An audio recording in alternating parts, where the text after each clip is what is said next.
G'day fellas and welcome to a casted game. We are here on Hillendale of all maps to witness two of the world's best players go up against one another in EGC TV's Master of Realms. Ladies and gentlemen, spawning on the south side of the map in the colour yellow, playing as the Byzantines, we've got Puppy Paw. And on the north side of the map in the colour red, playing as the Holy Roman Empire, representing Team My Insanity, it is Anatand. Ladies and gentlemen, welcome to Hillendale. It's a pleasure to have your company and a pleasure to be on Hillendale. It's been a while since I've seen this map. When was the last time I saw this map? Jeez Louise. Tell you what, there's been some great games on this map. Many good games. I think my favorite probably was Don Ardy up against. Who was Don Ardy against? It was Don Ardy. I just remember it was a Don Ardy game. It was in Genesis. It was amazing. I think he was playing the French and he did a fast Imperial strategy, something silly like that. Fast Imperial, is that? Am I using the right term right there? Fast Imperial. Hold on. I've got a little bit of a weird brain at the moment. I'm not sure if that's the right age. You'll have to forgive me. Anyway, well, don't worry. We'll get to it later. Hold on. Okay, let's go through the ages, guys.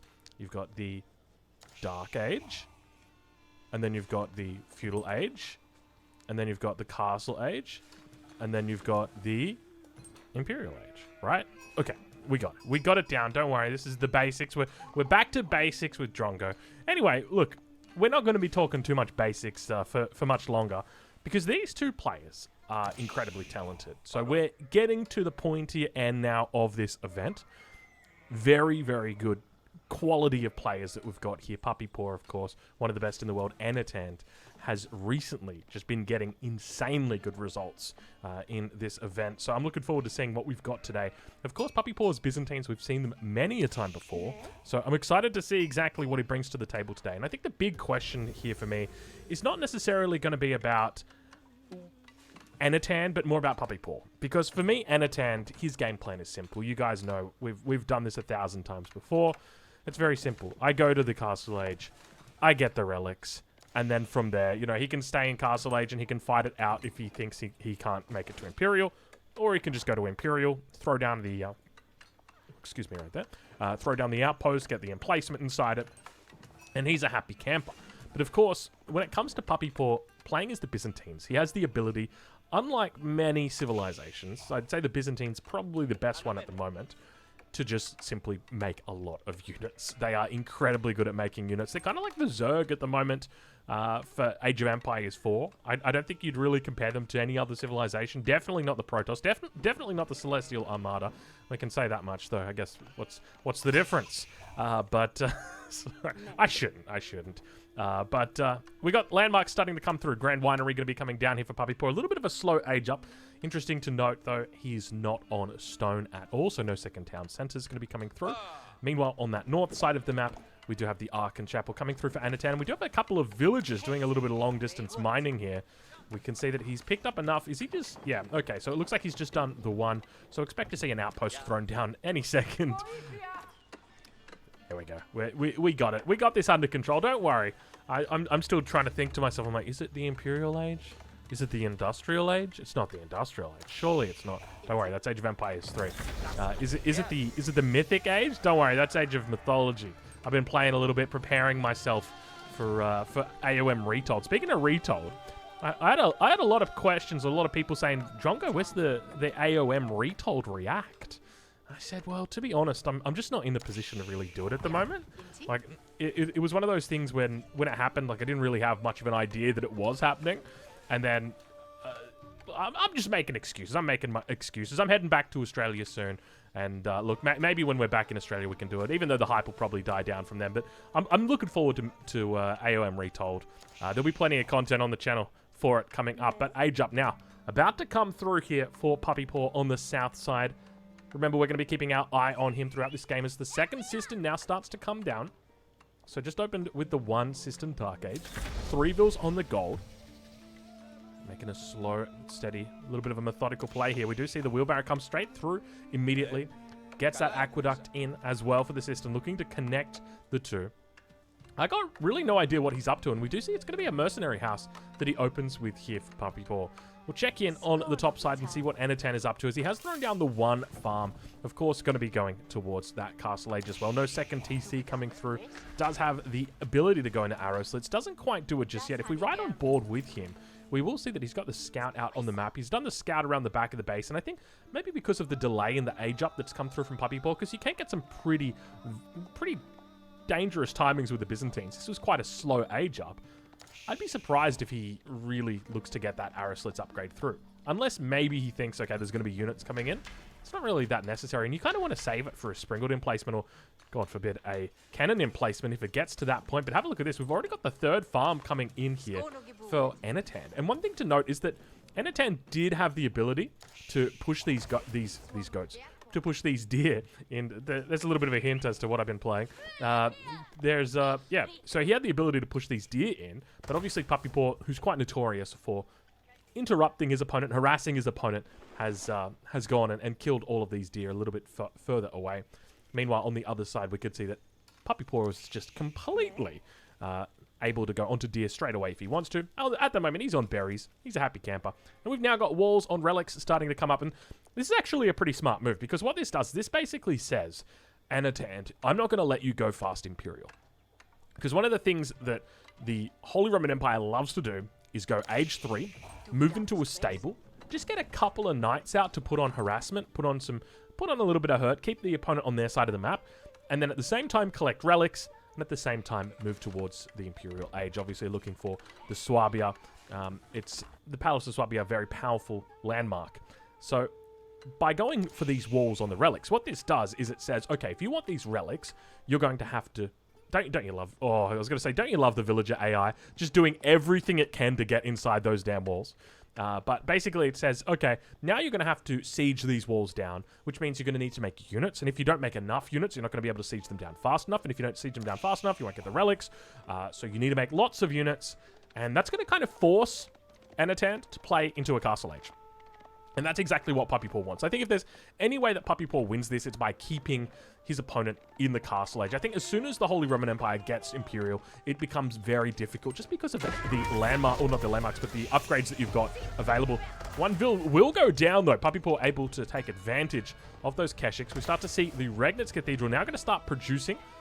Where are the prelates? Interesting thing to note here from Anatan and the style that he's playing is he hasn't gone into more than one prelate. And the single prelate is just inside the base. Normally when we see the HRE playing, what we see is they move into quite a few prelates before the age up. He's taken things slow, though. He said, you know what, Drongo? I'm absolutely fine here. I don't think Puppy Paw is going to be really looking to rush Castle Age. I think I'll be fine if I just go it slow. Because ideally what we'd see is we would see one prelate on this relic, one prelate on this relic. He'd be bringing those relics in right now, and then the third one would be coming out to this safe relic. That's the way that he should be. Well, not should be doing it. I'm not going to tell him how to play. He's obviously a pro. That's one of the ways that you can do it. And that just guarantees that you've always got prime position when it comes to these relics. And I think he would have had no trouble doing that either. One of the other things to note is that you can do that in the transition period. So it doesn't have to be something that you do to delay your age up necessarily. So I find it curious that he hasn't gone into it. We do now start to see that prelate moving towards the top side of the map. It's just going to be looking to pick up a little bit of help on the milk. Meanwhile, on that south side, the age up is indeed coming through for Puppy Paw. So it is going to be quite quick. So I'm curious to see how soon he goes into religious units. And beautiful control coming through here from Puppy Paw, but manages to keep that villager alive. You can see he's trying his best to just make sure these walls do get up. It's absolutely imperative these walls get up because it's going to prevent any of these relics from being picked up. And we can already see the numbers starting to look very good here for Puppy Paw. So Anatan's definitely going to need to move into a few more lancers, or knights in this case, if he's going to contest these relics. Lametine now also on the field as well, going to help with these knights, and you can see that he's actually moving out towards this position, rallying down around the backside of the base, just trying to find a nice little angle. He will spot out the walls on that relic as well. So he knows that two of them are walled up. Third one, it is safe. Technically, this fifth one down here on the bottom side is also... he could technically go for it, but I wouldn't be surprised if we do already see monks on the way. There it is. So we do have that religious element of it. In fact, we've already got the first monk out on the field. Let's see if we can spot where it is as the knight comes through. Could just be coming out. Yeah, So, once again, I feel like this is a little bit of a mistake. I feel like Puppy Paw should just be going for this relic here because he hasn't walled this one in. Like, the ones that have been walled are the ones that are safe. So, there's a risk here that Anatan snipes away these relics. But you can see just how much control Puppy Paw's already got early on in this game, right? We're 10 minutes into this game, and there's a huge advantage when it comes to numbers on the field. So, Byzantines demonstrating their prowess in this early Castle Age, just able to control the game. And this is one of those difficult spots for Anatan because now not only was he thinking about, you know, I'm just going to take it easy. You know, we saw the fact that he just had, you know, he was chilling his prelate inside the Archon Chapel. He wasn't really doing much, right? Like, it's buffing up a couple of farmers, maybe a couple of Goldvilles. That was it. They could have been out there gathering up relics, but it wasn't the case. It wasn't meant to be. Meanwhile, second monk now starting to move out towards that north side.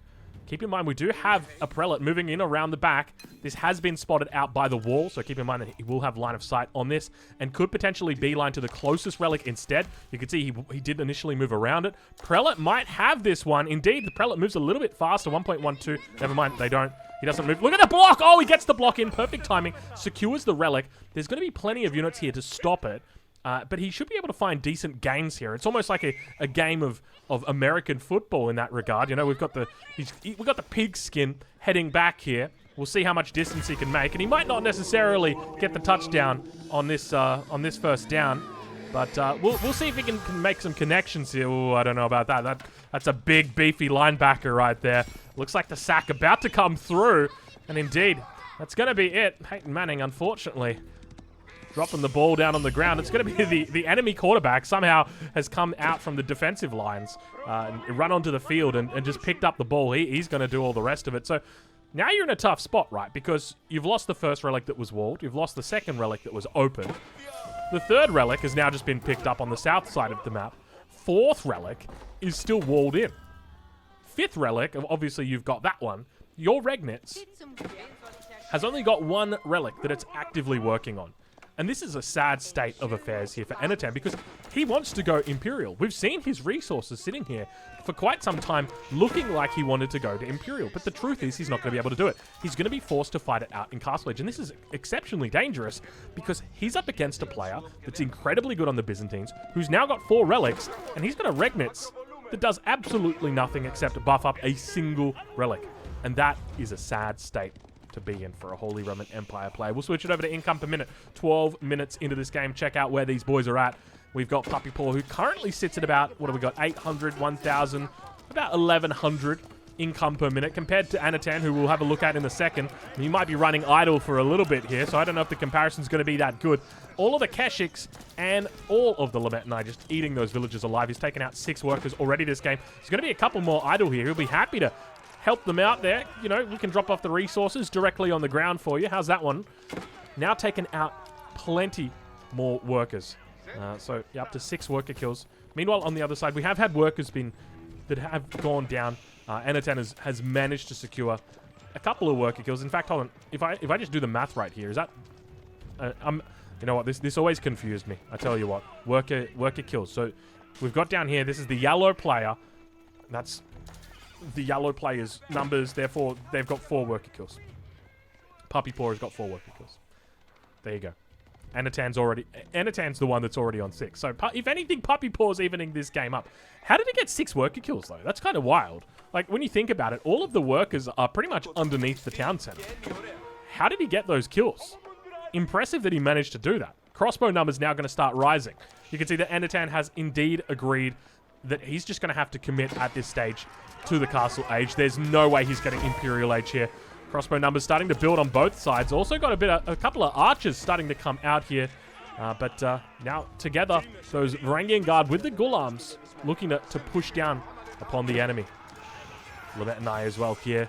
Crossbow, nothing to really shoot at other than enemy ranged units. There's not a lot of lancers that are in here. Speaking of lancers, by the way, we did obviously move into the Silk Road option. 4th and final relic now getting picked up and stolen by Puppy Paw. So at this stage of the game, you would have to give the percentage chance of winning, you'd have to say would be very high here for Puppy Paw. Like realistically, what is the options that are open for Anatan now that he's lost 4 out of the 5 relics, especially considering he was the first one up to Castle Age? I would say probably want to raid to get back into the game. That's going to be it. You can't. I don't think you can go for a second TC here. I think maybe if you go in, maybe if there's some way. Oh, hold on. Hold your horses, Drongo. We did have 4 relics in our possession, and we could have walked the safe way down towards the bottom side, but we decided to go as the crow flies, or as the bird flies. We've avoided that. We also haven't walled off the front, another interesting thing to note, so we're still going to be subject to quite a few raids here. So if there's any way back into this game, it is going to be through doing annoying things like this. Able to take out another worker as well. We see those knights rounding the corner. Gulam's going to try and help him out, give him a little bit of a tap, a little bit of a love tap right there. Nice now coming through. Big charge onto the wood line. Keep in mind, no textiles through just yet, so these villagers are going to be, unfortunately, taking a lot of pain and suffering right here. Sacred Site also getting captured in the middle of the map. More fighting continues as those crossbows, together with the Gulams and Varangian guards, begin to push forward. A nice little combo that's starting to build here from Puppy Paw. Keep in mind, he's also got a decent military advantage. Meanwhile, rings still being quite literally run around the base of Puppy Paw. Anatan, of course, doing a great job of just keeping his opponent distracted, able to pick off villagers, able to be very annoying. Textiles still not through. You hate to see it. Wallalol, not going to happen. The relic gets denied. Once again, it sits idle. Both players obviously looking to try and pick it up. We don't see any more prelates coming out at the moment. Archers together with the crossbows looking to kite as much as they can. Mangonel going to be coming down. Remember, you can utilize the Gulams. Hold on. Has he got Varangian guards that are also building this? There's no way Varangian guards can help build this. What are they doing? I think they're just minding their own business. They're just like, you know what? We'll let you guys fight. We'll watch over the Gulams and just make sure that they continue making the Mangonel. Really cool move, or really cool use of the Gulams here by Puppy Paw. Making sure, yeah, you can see he's still got a couple of Varangian guards that he's tasked down here. And he will pick up that 4th relic once again, and looks like he almost certainly secures it at this stage. Monastery has been thrown down, so keep in mind that with the 3 existing relics he's got inside the Grand Winery, this is actually going to be generating olive oil for him rather than gold. So one of the common things that you'll see after the 4th relic is picked up is that we'll move across this these 2 relics from the Grand Winery over towards the monastery, typically because you consider the gold a little bit more valuable than you would consider the olive oil. But we'll see whether he looks to stick to that. Does look like at the moment he's going to be moving up towards the sacred site in the north. Now, there are 3 sacred sites on this map, but one thing to note is that there's no central sacred site. There's one down to the south, and then there's 2 up towards the north side, with one spawning quite close to Anatan. So one of the options that you've got here is to really heavily fortify one position towards, normally you'd probably fortify the south position and then keep your army towards the north and then try and sacred site victory. So that could be an option in the late game, but have a look at this Puppy Paw with the beautiful timing here. He's got Gulams, he's got Varangian guard, he's got crossbow numbers, and of course he's got that Mango in the rear with the gear.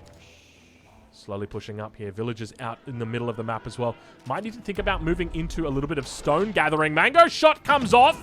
A little bit wide towards that top side. Continues to push past.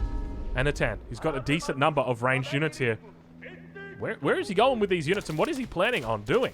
Looks like he's going for a bit of a flank. Plenty more units up the backside. Now coming through. We're right on board with Anatan as the defense comes in. You can see all the ranged units on the back. A couple more crossbows. He's got plenty of enemy vision or enemy units on the minimap to be aware of. Horsemen now going to be able to pick up a couple of units, a couple of stragglers. Nice little splits coming in right now. Anatan doing his best to look a little bit like a gymnast. Mangonel somewhat undefended as the horsemen make their way down from that dale. Actually, from that hill. We're in the dale at the moment. They make their way down to the dale. Mangonel will go down, definitely undefended and picked apart completely. I'd have to say that I think Anatan has done a great job in just sort of distracting the forces of Puppy Paw, ripping him apart slowly so that Mangonel was able to be reached by the horsemen. Because very easily he could have pushed forward with one cohesive force and just moved in that direction, kept that Mangonel alive. It would have been difficult to take it out. It would have been possible because there are no spears, or no Lobetonai in this case. So definitely would have been possible, but it would have been difficult. Whereas here, Anatan made it look easy. So very well played by him to utilize the horsemen in such a way. And it's great to see that he's got the horsemen out on the field in the first place, because it's very tempting to move into knights when you are in the castle age. But of course, the horsemen are going to do effective damage against this ranged crossbow comp. They're not going to get countered in return. So that helps him out. So I'd love to see Anatan at this stage look to build a fortification in the center, try and get control over this central gold vein, or at least get some semblance of control over the gold. Because at the moment, if we take a look at his gold income, it's not doing the hottest. He's got 0 villagers on gold. So normally the key to securing gold on a map like this is to actually get a keep on it, so gathering some stone. But have a look at this. Horsemen. 7 horsemen moving over towards that east side. And speaking of stone, I think this is the stage of the game where you could definitely justify throwing down some stone walls over towards the edges of your map. Top side, we've got the religious monk. Does, unfortunately, lose its life. 3, 2, 1. 1.5. No, wait, no, hold on. Half. I feel like I'm counting with my son right there. Like 1.5, 2.5, 2 3/4. You guys know what I'm talking about. I remember my dad doing that to me. You got to pass on the legacy, right? Pass on the good stuff, not the bad stuff. Like, I'm not going to pass on the 5 a.m. mornings of just gaming. No, you know what? I'm totally going to do that. Me and Dad playing up until 5 a.m. in the morning with my cousin Glenn. Playing Total Annihilation. Gosh, they were the good days. I tell you what, they were the good days. But 5 a.m. was a bit crazy. Hey, to be fair, it was school holidays, all right? Leave me alone. Get out of here. How good was school holidays, man? Not the shitty little 2-week ones, like the big ones that you get at the end of the year. Oh, man. For us, it was always the summer holidays. I remember it used to get so hot for us. Oh, I remember one year, because I'm from Canberra, we had these really big fires. Anyway, we'll worry about fires later. Because horsemen, unfortunately, they're going to get fired from their job. They are not riding these cavalry correctly. They just get annihilated by the ghulams and crossbows. It's just a number advantage. It's a pure number advantage. Meanwhile, towards the center of the map, Anatan continues to fortify this position. We do see an outpost coming down. One thing to note, still no stone being gathered up for him. So he's going to say, you know what, Drongo, I think an outpost will be sufficient here. I'm not going to need a keep. I'm not going to need any stone walls around this area. Mangonel emplacement, a little bit wide. Horsemen coming out for both of these players now. Have a look at this. 10 horsemen for Puppy Paw. 15 horsemen for Anatan. Both of them have got the memo about the horsemen. And speaking of horsemen, have a look at this. Once again, Anatan looking to cause a little bit of havoc on this east side of the base. A little bit of pandemonium. Down towards the south, he's also present. 5 horsemen. Chasing 5 horsemen. No veterancy upgrades just yet. Now pushing into the middle as well. Puppy Paw going to get caught out by surprise. A lot of units in here. Have a look at this. Anatan with 34 crossbows. Now, if there is anything that screams Mangonel, it is 34 crossbows. I mean, technically 35 crossbows slightly screams it a little bit more, but 34 crossbows, this is... At this point, I'm like, okay, you know what? Now we're going to make Mangonels. In fact, we're not just going to make Mangonels, we are going to spam Mangonels. We're going to have a great time. We're going to have sandwiches with Mangonels on them.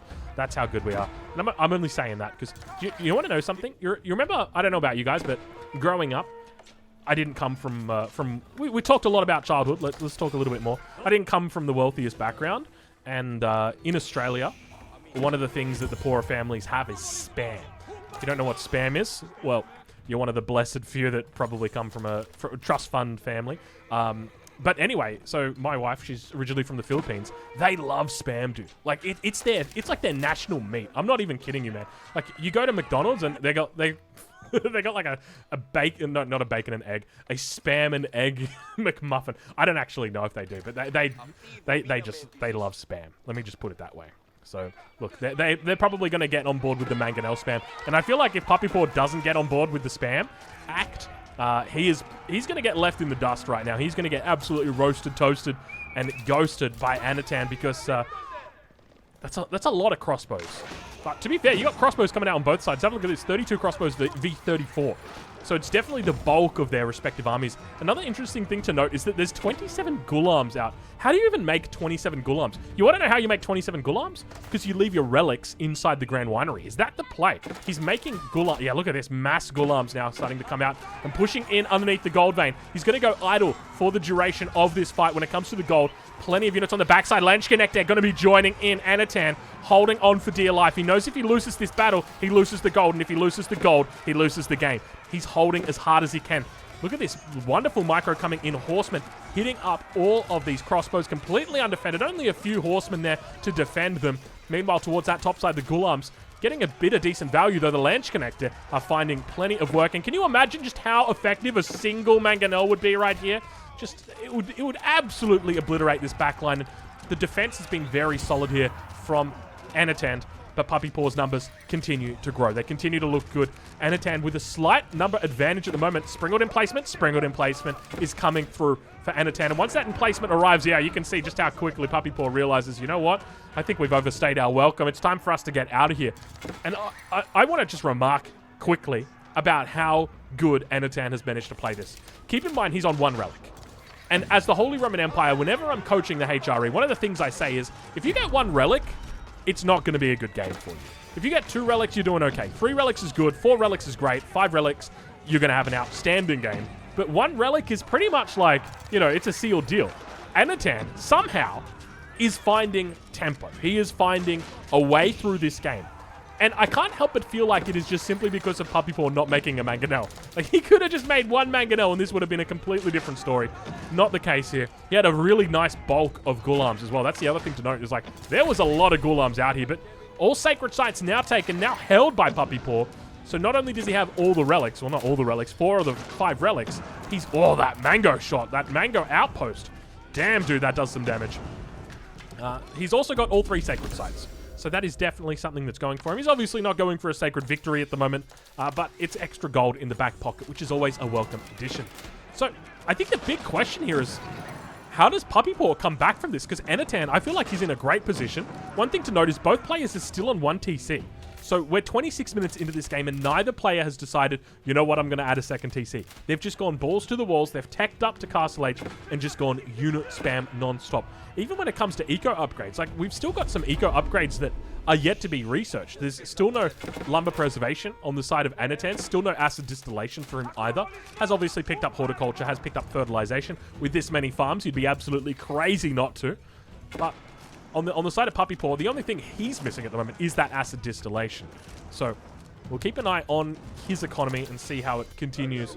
But at this stage of the game, the villager advantage sits heavily in favor. I say heavily. He's got a 13 villager advantage over Puppy Paw.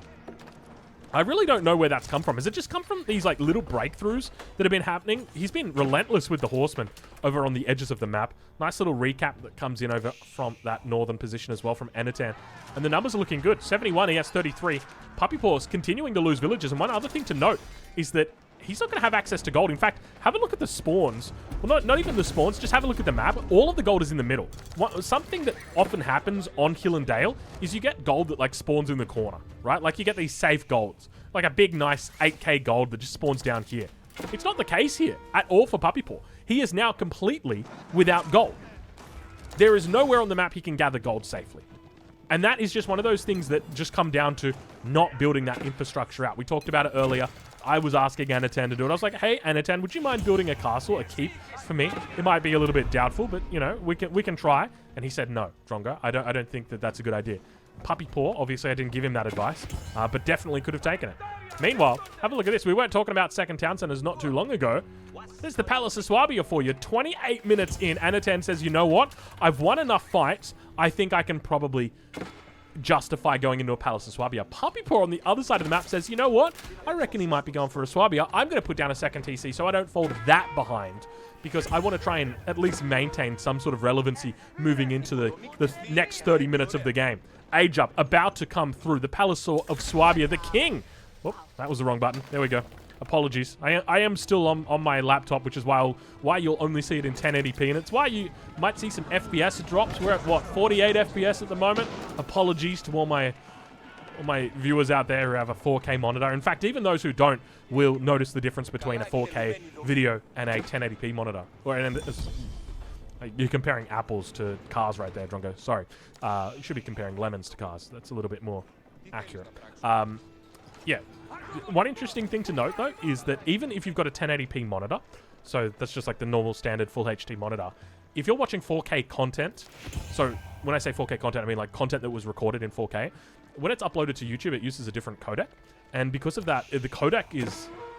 I don't know how to explain it other than it looks better than what a standard 1080p video looks like. And that's so weird because you would just think it would match the pixels 1-to-1, but for some reason, it doesn't. Anyway, a little bit of a push out coming through from Puppy. We're going to get annihilated by those crossbows. Elite upgrades now coming through. Anatan, with only 1 relic to his name, looks to push upon his opponent and secure the game. We've also got textiles coming through. What is he planning? Like a villager all in or something right now? No, he's just moving out to grab the gold a little bit further out. And he says, you know what? Maybe textiles makes a bit more sense here. Mangoes from the top rope. Fall a little bit short. I tell you what, you got to watch out for these guys. But now that he's seen it, this is really easy to play around. All you do, Anatan, throw down a siege workshop, put it in the middle of the map, and build a single culverin and laugh at your opponent as their mangonels get obliterated. You know what? When you've got this many horsemen, I don't even know if you need to do that. And look at this. Anatan just completely breaking through the defenses here. Horsemen beginning to run into the base. He's had the runarounds this whole time. It's been a tough game for him. We now start to see even more units coming through. Elite Horseman upgrades. He could just pick off the mangoes on the backside. All the Gulams now chasing away those raiding units. He's managed to open up a huge hole in the defenses. Anatan, slowly but steadily taking out one of the world's best players, manages to do it on a single relic. 30 minutes into this game, comes underneath the town center that's only just been put up. Look at the villager count as well. It's double the villager count. It's not even going to matter. Ladies and gentlemen, that is going to be it. Anatan taking the game over Puppy Paw. That's got to be an upset. There's no two ways about it. Anatan playing some incredible Age of Empires at the moment. Go check out EGC TV this weekend, 15 GMT, and I'll catch you boys and girls and ambies in the next one.